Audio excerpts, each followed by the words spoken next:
Range names allow you to assign a word or a phrase to a cell or a range of cells that can be used instead of a cell reference in formulas and functions throughout the spreadsheet. This spreadsheet shows a list of contractor names in column A. If you wanted to refer to these names, you could do so by using a cell reference to define the range, or you could set up a range name for the same cells and use that name instead. For example, to count the number of contractors in this list, we could use this formula. Equals rows, bracket, reference A2 to A11, close bracket. It'll show you that there are 10. Or we could use the same formula but insert the word contractors, which we've already set up as a name range earlier. And you can see the result is also 10. There are many good reasons to use name ranges. I've created this spreadsheet to use the data on the contractor list to pre-populate a drop-down data list and to look up a rate using VLOOKUP. This spreadsheet uses cell references instead of name ranges. And we can see that if we click on the hourly rate and then at the formula bar, we can see that it refers to contractor information cells A1 to B11.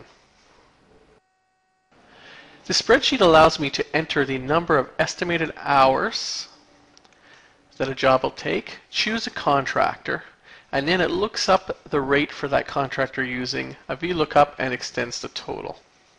I've also created a second spreadsheet, this one using range names instead of cell references. It works exactly the same.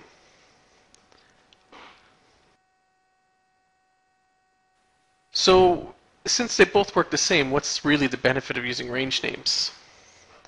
To see that, we have to go back to that first spreadsheet. And this time, let's use insulation. And we're going to say that we need 10 hours. And we're going to choose our insulation guy, Bob's Insulation, from the list. But we notice that Bob's Insulation is not on the list. And that makes sense because he's not on the list in the contractor list. So we need to add him. So we're going to go ahead and we're going to add Bob's Insulation. We're going to put his rate, $55, and then his name and his contact information. Now let's go back and try that again.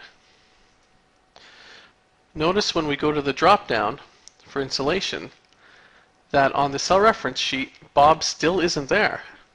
And that's because we used cell references which referred specifically to cells A2 to A11 when we created it. If we want Bob to show up, we'd have to go back and change all of those formulas.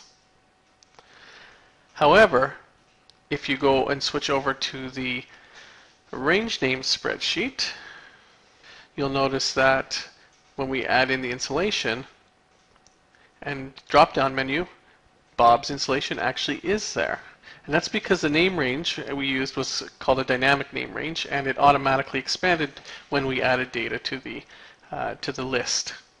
So imagine if we were working with multiple spreadsheets referencing this data multiple times. Using cell references, we'd have to go and manually change everything. But by using named ranges, we make our task all that much easier.